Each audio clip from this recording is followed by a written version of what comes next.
कैसे हो? Hello guys, hi what's up, कैसे हो? बढ़िया। चलो आज हम बायोकेमिस्ट्री देखते हैं। बायोकेमिस्ट्री में हम सबसे बेसिक और सबसे इम्पोर्टेंट चीज़ें देखेंगे जो आपकी बायोकेमिस्ट्री के लिए बैकबोन है। ठीक है, ये चीज़ हमें पता होगी तो हमें बड़ा इजी लगेगा। आप इस लेक्चर को देखने के बाद आपको खुद फील होगा कि हम क्या पढ़ने की कोशिश कर रहे हैं, और पूरी बायोकेमिस्ट्री में यही जो टर्मिनोलॉजी है यही सब यूज़ होगी। हमें छोटी छोटी चीज़ों का मतलब पता नहीं होता है और हम ये सोचते हैं कि नहीं यार, मुझे तो बड़ी बड़ी चीज़ें पढ़ना है। पहले छोटी चीज़ पढ़ो, बेसिक पढ़ोगे तभी कंसेप्ट तुम्हारे क्लियर होंगे। बहुत लोग ये कंसेप्ट क्लियर नहीं होते, सोचते हैं यार ये चीज़ कैसे आ गया है, इसका मतलब क्या होता है। तो पहले बेसिक चीज़ क्लियर करो, बेसिक से यार एडवांसमेंट होता है यार। तो पहले बेसिक करो। देखो, तो हम अब बायोकेमिस्ट्री क्यों पढ़ रहे हैं? बायोकेमिस्ट्री हमारे लिए बहुत इंपॉर्टेंट सब्जेक्ट होता है क्योंकि हम इसमें मेटाबॉलिज्म के बारे में पढ़ेंगे और जैसे जैसे लेक्चर आते जाएंगे उसमें हम नई नई चीज़ें सीखते जाएंगे। तो चलो टाइम वेस्ट ना करने के बजाय हम टॉपिक को ही शुरुआत करते हैं। Let's start. देखो, हम अगर सवाल पूछें तुमसे कि बॉडी का फूड स्टेट कितने तरह का होता है, मेरा मतलब ये है कि फूड स्टेट मतलब कि मैं ये पूछना चाह रहा हूँ कि जैसे सुना है ना, फेड स्टेट, फास्टिंग स्टेट और स्टारवेशन, ये सुना है ना? ये सुना है, तो यानी यही 3 स्टेट होते हैं। ठीक, अगर कोई पूछता है कि कौन कौन से स्टेट हैं हमारी बॉडी के, तो 3 स्टेट हैं। पहला होता है फेड स्टेट, दूसरा होता है फास्टिंग स्टेट और तीसरा होता है स्टारवेशन। ठीक है, स्टारवेशन। फीड स्टेट क्या होता है? फीड स्टेट, ठीक है, सपोज करो हम खाना खा रहे हैं, खाना खाने के 2 घंटे के अंदर इसे हम फेड स्टेट माना जाता है। 2 घंटे के अंदर बोल रहा हूँ, ठीक है। हम खाना खा रहे हैं 2 घंटे के अंदर, इसी को हम क्या कहते हैं? फेड स्टेट कहते हैं। ठीक है, कि आप फेड स्टेट में हो। दूसरा फास्टिंग स्टेट क्या होता है? फास्टिंग स्टेट में हम ये जानेंगे कि देखो, फास्टिंग स्टेट में हम क्या जानेंगे, यहाँ पे देखो, थोड़ा सा टाइम देखो, यहाँ पे दिख रहा है ना फास्टिंग स्टेट, ये देखो, ठीक है। 12 से 18 घंटा होना चाहिए। ठीक है, कितना अंतर होना चाहिए? 12 से 18 घंटा। ठीक, यानी जब हम 2 मील्स का टाइम, ठीक है, 12 से 18 बीच का टाइम रख दें, ठीक है, ऑब्वियसली हम कुछ खाना नहीं खा रहे हैं फास्टिंग स्टेट में। ये हमें समझना चाहिए कि फास्टिंग का मतलब क्या है। कि नहीं बोलते कि यार हम फास्ट हैं, फास्ट मतलब हम उस दिन खाना नहीं खा रहे हैं।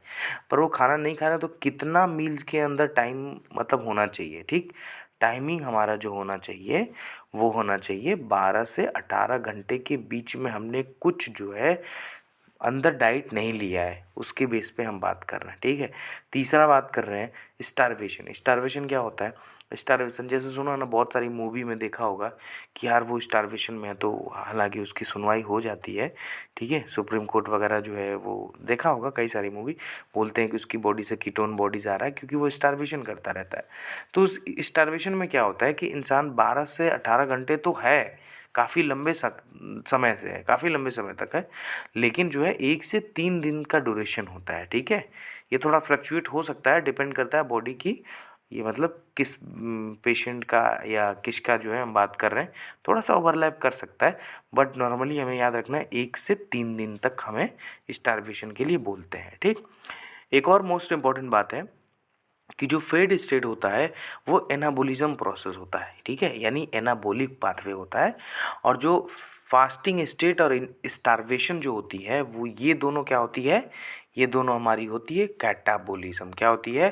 कैटाबोलिज्म होती है। ठीक है, कैटाबोलिज्म। ठीक, अब सवाल आएगा कि भाई एनाबोलिज्म क्या होता है और कैटाबोलिज्म क्या होता है, तो चलो हम यही जान लेते हैं। देखो, एनाबोलिज्म का मतलब होता है कि कुछ बॉडी बना रहा है। क्या कर रहा है? कुछ बॉडी बना रहा है, मतलब उसका सिंथेसिस हो रहा है। क्या हो रहा है? सिंथेसिस हो रहा है, तो हम उसको क्या बोलेंगे? एनाबोलिज्म। एनाबोलिज्म मतलब ऐड होना, ऐड मतलब जोड़ रहा है ना, तो बॉडी कुछ क्या कर रही है? बना रही है। ठीक है, तो उसको हम क्या कहेंगे? एनाबोलिज्म। ये सब बायोकेमिस्ट्री में आगे आपको हर जगह मिलेंगे कि कौन कौन से पाथवे एनाबोलिक में आता है, कौन सा पाथवे जो है कैटाबोलिज्म में आता है, ये आपसे ज़रूर पूछता है। और आपको पता होना चाहिए, तभी आप चीज़ें समझ पाओगे, अदरवाइज आप बस रटते ही रहोगे। तो आपको रटना नहीं है, आपको कंसेप्ट सीखना है। ठीक है, ट्रस्ट मी, बायोकेमिस्ट्री बहुत ईजी है, बस चीज़ें अगर आपको क्लियर हैं तो। देखो, सब्जेक्ट, हर एक सब्जेक्ट का कुछ टर्मिनोलॉजी होता है, कुछ कंसेप्ट होते हैं, उसी की बेस पे जो है सब्जेक्ट की मास्टरी की जाती है। ठीक है, देखो बायोलॉजी, जिस इंसान की बायोलॉजी अच्छी है उसकी थोड़ी केमिस्ट्री भी अच्छी होनी चाहिए। ठीक है, और कंसेप्ट बनाना पड़ेगा क्योंकि केमिस्ट्री भी हमारी लाइफ का बहुत इंपॉर्टेंट है, इसलिए तो बायो केमिस्ट्री पढ़ रहे हैं, क्योंकि हमें केमिस्ट्री आना चाहिए थोड़ा बहुत। नहीं अगर आ रहा है तो मैं पूरी कोशिश कर रहा हूँ कि हम इसी लेक्चर में जो लगता है कि नहीं बायो केमिस्ट्री में चाहिए वो केमिस्ट्री मैं आपको फाइनली इसमें करवाऊंगा ही। ठीक है, ये ना सोचें कि नहीं मैं केमिस्ट्री है पढ़ाना, हालांकि केमिस्ट्री अपन लोग नहीं पढ़ेंगे क्योंकि केमिस्ट्री जब 12 में बहुत पढ़ चुके हैं, लेकिन बायो केमिस्ट्री बायोलॉजी वाली केमिस्ट्री है ना, वो अपन इसमें ज़रूर पढ़ेंगे कि कैसे होती है केमिस्ट्री। ठीक है, तो अपन एनाबॉलिज्म के बारे में बात कर रहे थे, तो अब कैटाबॉलिज्म के बारे में बात करते हैं। तो कैटाबॉलिज्म क्या होता है? कैटाबॉलिज्म का मतलब होता है ब्रेक डाउन होना। ठीक है, मतलब ब्रेक डाउन होना मतलब एक तरह से किसी चीज़ का, सपोज करो अगर किसी को याद नहीं हो रहा है कैटाबॉलिज्म एनाबॉलिज्म, तो ए का मतलब हो गया ऐड होना, कैटाबॉलिज्म मतलब सुना है ना, कट कट करना, मतलब ब्रेक डाउन, तोड़ देना।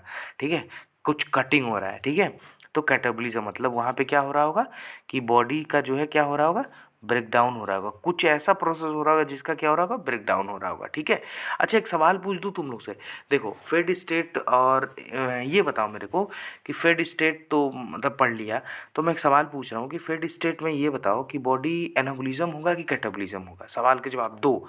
ठीक है, चलो मैं बताता हूँ कि फेड स्टेट में हम खाना खा रहे हैं, खाना क्या है? ठीक है, सोचो खाना क्या है? बॉडी का रॉ मटेरियल है, रॉ मटेरियल है, बॉडी का रॉ मटेरियल है जो अंदर हम अपने बॉडी के अंदर डाल रहे हैं, तो सेल में वो खाना जाएगा।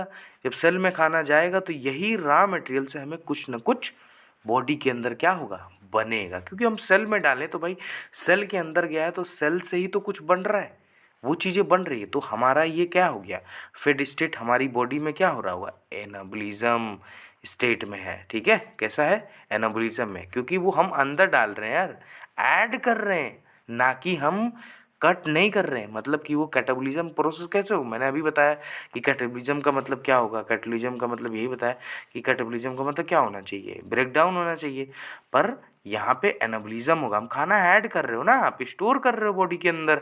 ठीक है, यानी सेल के अंदर स्टोर कर रहे हो, तो उस रॉ मटेरियल से क्या होगा, आपको कुछ एनर्जी मिलेगी, तो आप ऐड कर रहे हो, ना कि आप रिमूव नहीं कर रहे हो या ब्रेक डाउन नहीं कर रहे हो। तो अगर कोई पूछे फेड स्टेट क्या है, तो ये एक एनाबॉलिज्म प्रोसेस है। ठीक है, यहाँ पे ये देखो, चलो एक और चीज़ देख लेते हैं यहाँ पे कि जैसे कि हम यहाँ पे सामने अगर देखें कि फास्टिंग और स्टार्वेशन, कोई सवाल पूछे तो जवाब आना चाहिए कौन सा स्टेट है। फास्टिंग स्टार्वेशन जो है हमारा कैटाबॉलिज्म है, क्योंकि आप फास्टिंग में ना तो कुछ डाल रहे हो, मतलब स्टार्वेशन में भी आप कुछ अंदर नहीं डाल रहे हो, कि आप खाना थोड़ी खा रहे हो फास्टिंग में, आपने इतनी लंबी गैपिंग की जर्नी दी है तो आप उसमें कुछ नहीं डाले हो, तो वो एक प्रोसेस कैसा हुआ, कैटाबॉलिज्म हुआ। स्टार्वेशन में भी यही हुआ, क्योंकि हम कुछ मटेरियल अंदर डाल नहीं रहे हैं, हम जो है अंदर से ही एनर्जी बना रहे हैं। वो भी देखेंगे कि ग्लाइकोजन जो है कैसे हमारी मदद करता है, वो भी देखेंगे, अभी आ रहा है चैप्टर। तो आपको थोड़ा सा कंसेप्ट सीखना पड़ेगा, कंसेप्ट सीखोगे तभी बेटर से बेटर चीज़ समझोगे। देखो एक और सवाल मैं तुमसे पूछ रहा हूँ कि सपोज़ करो कि मैं एक और सवाल मैं पूछना चाह रहा हूँ कि चलो मैं तुम लोग से ये एनाबॉलिज्म पाथवे और ये सब तो पूछ लिया, अगर ये सवाल पूछूं कि ये बताओ कि ऐसे कौन कौन से जो पाथवे हैं, ठीक है, कौन कौन से हैं जो एनाबॉलिक पाथवे होते हैं, कौन कौन से जो होते हैं कैटाबॉलिक पाथवे होते हैं। किसी को नाम याद है, रिमेंबर, याद करो, अगर नहीं याद है तो अपन सामने हैं, जल्दी देखेंगे।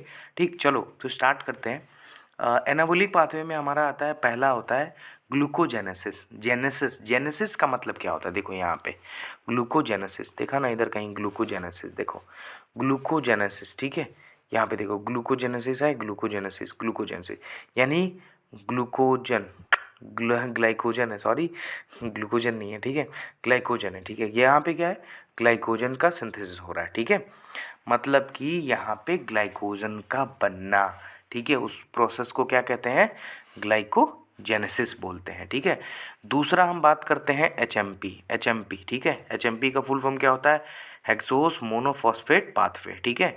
इसमें क्या होता है, राइबोस 5 फॉस्फेट और NADPH बनता है, ठीक है। अभी सिर्फ इतना ही जान लो, HMP एक ऐसा पाथवे है जो कि सेल में दो इंपॉर्टेंट चीज़ बनता है, जो अभी मैंने बताया है कि राइबोस 5 फॉस्फेट और NADPH, ठीक है।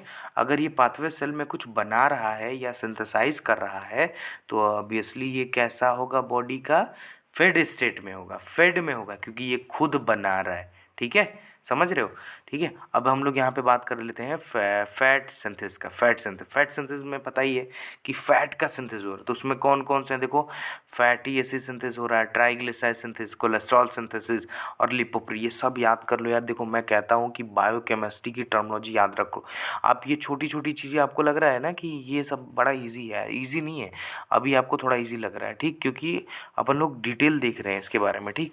बहुत लोग सोचते हैं कि हम क्या लिखें, उनको समझ ही नहीं आता बायोकेमिस्ट्री। यार आप जो अभी ये पढ़ रहे हो ना, यही सब लिखो ना, ये सब देखो क्या है टर्मिनोलॉजी। अगर एग्जामिनर कॉपी देख रहा है आपका, ठीक है, कॉपी चेक कर रहा है, तो उसको लगना चाहिए कि आप जो शब्द लिखे हो, यानी जो आप वर्ड लिखे हो, वो रिफ्लेक्ट हो रहा है कि आप बायोकेमिस्ट्री लिखे हो। ये ना देखिए कि आप बायोकेमिस्ट्री में साइकेट्री की बातें लिख रहे हो, या बायोकेमिस्ट्री में जो है आप न्यूट्रिशन का लिख रहे हो या एनाटॉमी का लिख रहे हो। हालांकि कुछ कुछ एनाटॉमी होती है, बट देखो टर्मिनोलॉजी थोड़ी पता चली जाती कि हाँ यार ये बायोकेमिस्ट्री वाली कॉपी है, ठीक है, हाँ यार ये फार्माकोलॉजी वाली कॉपी है। अगर दूसरी फार्माकोलॉजी की देख रहे हैं तो फार्माकोलॉजी की, नहीं आ रहा मेडिसिन की कॉपी है या मेडिकल सर्जनी की कॉपी है, तो उसके बेस पे कैसे पता चलता है, क्योंकि आपने जो टर्मिनोलॉजी यूज़ की है। अब देखो यहाँ पे सबको पता है कि फैटी एसिड सिंथेसिस लिखा है, ट्राइग्लिसराइड लिखा हुआ है, लिपोप्रोटीन लाइपेज एंजाइम लिखा है, तो ये क्या है, ये बायोकेमिस्ट्री के लैंग्वेज है, तो आपको लैंग्वेज पकड़ना है, ठीक है। जैसे यहाँ पे ग्लाइकोजन सिंथेसिस, अब ग्लाइकोजन सिंथेसिस आपको पता है कि हाँ भाई एंटोमी में यूज़ होता है, पर वो बायोकेमिस्ट्री का ही तो पार्ट था, वो तो ज़रूरत था तो आपने लिख दिया कि हाँ भाई एंटोमी में लिख दिया, पर रियल में देखो तो किसका पार्ट है ये, बायोकेमिस्ट्री का। तो आपको जब भी लिखना है तो कोशिश ये रखो कि आप जो भी जिस चीज़ का सब्जेक्ट हो उसका टर्मिनोलॉजी हमेशा लिखो, हमेशा लिखो, ठीक है, बहुत बेनिफिशियल रहेगा तुम्हारे लिए, ठीक है। अब यहाँ पे एक और चीज़ है कि यहाँ तो हमने देख लिया कि इस बारे में। अब कैटाबोलिक पाथवे देख लें। कैटाबोलिक पाथवे में क्या क्या आता है, ग्लाइकोलिसिस होता है, क्या होता है, ग्लाइकोलिसिस होता है, ठीक है, ग्लाइकोलिसिस होता है। दूसरा क्या होता है, लिंक रिएक्शन। तीसरा ग्लाइकोजेनेलिसिस होता है। चौथा ग्लूकोनियोजेनेसिस, ग्लूकोनियोजेनेसिस देखो यहाँ पे ग्लूकोनियोजेनेसिस है, ग्लाइकोजेनेसिस है, लिंक रिएक्शन है, ग्लाइकोलिसिस है, कीटोन बॉडी सिंथेसिस है, और हार्मोन सेंट्री लाइपेज एंजाइम है, ठीक है, ये देखो यहाँ पे है, ठीक है, ये सारा। अब इम्पोर्टेंट बात ये है यहाँ पे इम्पोर्टेंट बात यह है कि कैटाबोलिक पाथवे तो हम देख रहे हैं, लेकिन हमें ये पता होना चाहिए कि ग्लाइकोलिसिस का मतलब क्या होता है। तो ग्लाइकोलिसिस में होता क्या है, खुद सोचो। ग्लाइकोलिसिस में ग्लूकोज का ब्रेक डाउन होता है। क्या होता है, ग्लाइकोलिसिस में ग्लूकोज का ब्रेक डाउन होता है। ग्लूकोज कितने कार्बन कंपाउंड है भाई, 6 कार्बन कंपाउंड है। कितने कार्बन है, 6 कार्बन कंपाउंड, बताना नहीं है ना, 6 कार्बन कंपाउंड है, इसीलिए मैंने लिखा, इसलिए मैं पेन थोड़ा कम चला रहा हूँ, ठीक है, ताकि लिखेंगे अपन तो इधर टाइम ज़्यादा लग जाएगा, बट मैंने हर चीज़ लिखी हुई है, ऑलमोस्ट जो आपके काम की है वो सारी चीज़ें लिखी हुई है, ठीक है। अगर बहुत ज़रूरत है तभी लिखेंगे, ठीक है। इधर देखिए, तो मैंने क्या बोला, ग्लूकोज कितने कार्बन कंपाउंड है, 6 कार्बन कंपाउंड है, ठीक है। साथ में क्या है, ग्लूकोज टूट के क्या कर रहा है भाई, टूटा है, वो टूट के वो छोटा हुआ है ना, क्योंकि आप क्या पढ़ रहे हो, ग्लाइकोलिसिस पढ़ रहे हो, तो वो जो 6 कार्बन का कंपाउंड था वो टूट के क्या हो गया, 3 कार्बन का कंपाउंड हो गया। देखो यहाँ पे मैंने लिखा है 3 कार्बन का, ठीक है, कि ये टूटा और यहाँ पे 3 कार्बन का हो गया, ठीक है, 2 पायरुवेट जो है ये मिल गया, ठीक है। अगर कोई पूछे कि ग्लाइकोलिसिस में क्या होता है, तो आपको क्या बोलना है कि ग्लूकोज का ब्रेकडाउन होता है और उसके बाद 2 पायरुवेट कंपाउंड बनते हैं, जो कि पायरुवेट जो होता है हमारा 3 कंपाउंड का मॉलिक्यूल होता है, ठीक है, या कंपाउंड होता है, ठीक है।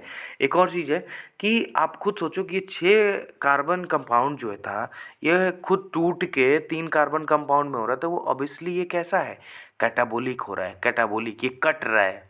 कटन जो कोई चीज़ कटती है तो छोटी होती है ना, तो 6 कार्बन से क्या हो गया, 3 कार्बन में हो गया, ऐड नहीं हुआ है, 3 से 6 नहीं हुआ, 6 से 3 कार्बन हुआ, तो ये कौन सा प्रोसेस हो गया, कैटा कैटाबोलिक प्रोसेस हो गया, ठीक है। ओके, अब देखो एक और चीज़ है, ये लिंक रिएक्शन का मतलब क्या होता है भाई, लोग क्यों कहते हैं लिंक रिएक्शन। लिंक रिएक्शन मतलब क्या है, देखो एक सीक्वेंस होता है, जैसे ग्लाइकोलिसिस के बाद कौन सा पाथवे होती है, लिंक रिएक्शन, उसके बाद कौन सी होती है, टीसीए वाला होता है, ठीक है। तो लिंक रिएक्शन क्या है, लिंक रिएक्शन, लिंक रिएक्शन में तुम सोचो, खुद से सोचो क्या है लिंक रिएक्शन, कुछ ऐसा होगा ना जिसमें कि लिंक होगा, ठीक है। इसका नाम ही इसलिए पड़ा क्योंकि ग्लाइकोलिसिस और टीसीए को कौन कौन लिंक करता है, ठीक है। जो ग्लाइकोलिसिस वाला प्रोसेस होता है, जो टीसीए आगे पढ़ोगे अभी आएगा, जो पढ़ चुके हैं उनको पता होगा कि टीसीए साइकिल भी होती है, ग्लाइकोलिसिस और ये टीसीए जो होता है इसी से ये लिंक करता है, इसीलिए इसका क्या नाम पड़ गया, लिंक रिएक्शन पड़ेगा, ठीक है।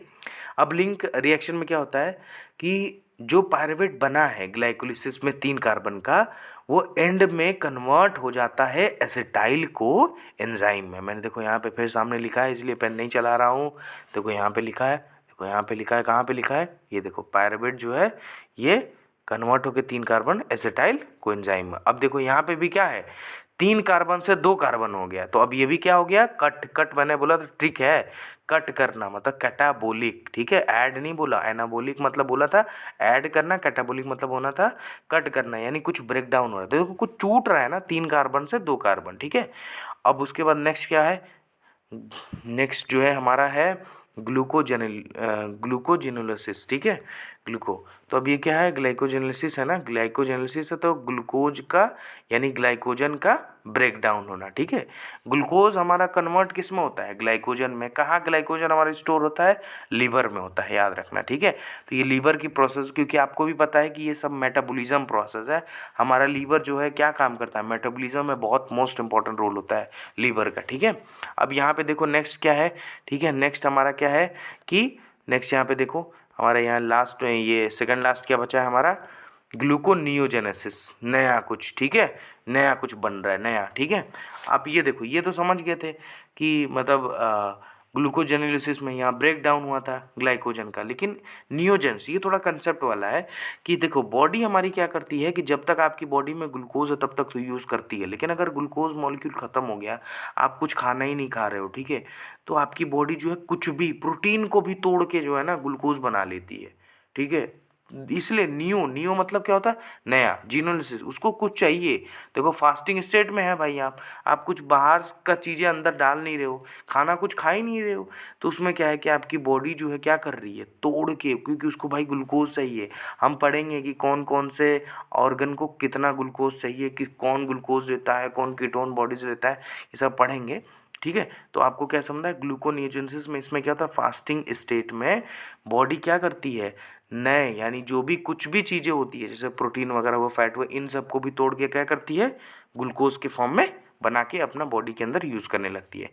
लास्ट क्या है, कीटोन बॉडीज़। कीटोन बॉडीज़ क्या है, यहाँ पे देखो कीटोन बॉडीज़ क्या है, कीटोन बॉडीज़ में क्या देख रहे हो, कीटोन बॉडीज़ देखो यहाँ पे कीटोन बॉडीज़, ठीक है, यहाँ पे।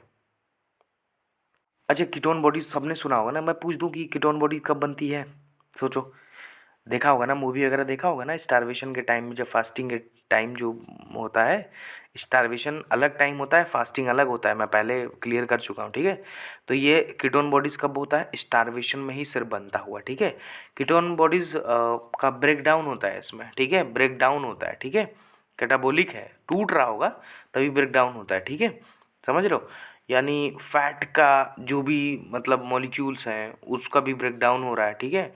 देखो नॉर्मली क्या होता है, हमारी बॉडी जो होता है पहले कोशिश करती है कंपनसेट करके कि आपकी बॉडी के अंदर जो ग्लूकोज मॉलिक्यूल है उसका यूज़ करें, देन हम बॉडी के अंदर सर्कुलेट करा के हम एनर्जी एटीपी प्रोड्यूस करें, ठीक है। तो बॉडी हमेशा ट्राई करती है, ठीक है, ये चीज़ है। लास्ट वन क्या है कि लास्ट हार्मोन सेंट्रल लाइपेज है, ये सब हमारे कौन से पाथवे में है, ये हमारी कैटाबोलिक पाथवे में है। देखो आराम से इजी में पढ़ेंगे, बायोकेमिस्ट्री है, बहुत इजी है, ठीक है। पक्का प्रॉमिस के साथ कह रहा हूँ कि तुम्हारे मार्क्स जो है ना मैक्सिमम कर दूंगा, मैक्सिमम। ऐसी ऐसी ट्रिक है ना कि बस तुम लोग देखते जाओगे, बस ये है टाइम टाइम से जो है पढ़ते रहना, ठीक है। चलो बाय, बेस्ट ऑफ लक।